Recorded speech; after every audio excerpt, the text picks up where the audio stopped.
Question, the member for Oshawa. Thank you, and I'm pleased to have the opportunity to ask a question of the member for Scarborough Rouge Park. I listened to his remarks as we are discussing and debating Bill 283. Specific to Schedule 1 of the bill about collecting vaccination data and reporting it, it kills me that we're, 15 months into a pandemic and only now are we seeing an outline of a system of data collection. To this point, as I've heard from the members opposite, if it's been happening, it's been piecemeal.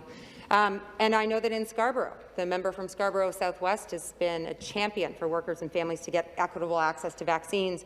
A big part of that equity comes from race-based data and not just collecting it, but understanding it and taking action as a result. So I know that racialized and essential workers are at risk and they're sick and they're dying disproportionately of COVID-19 because they don't have sick days and we haven't been collecting data to properly target. My question to the member is, if the government collected the race-based data, would see the need, why are we not seeing it explicitly in this bill? We hear talk, we don't see it. Where is it? Thank you.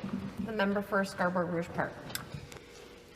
Thank you, Madam Speaker. Through to you, to the member opposite. Thank you for that question.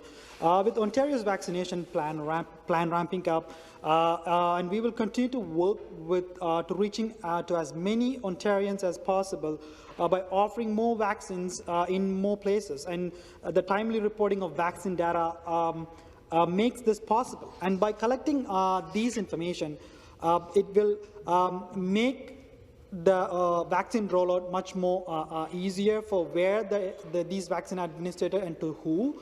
And again, it will help ensure we are reaching everyone who wants to be vaccinated and where extra efforts to promote immunization may required. And again, it will cover the gaps and obviously gaps in terms of both the numbers as well as equity piece as well. Thank you, Madam Speaker.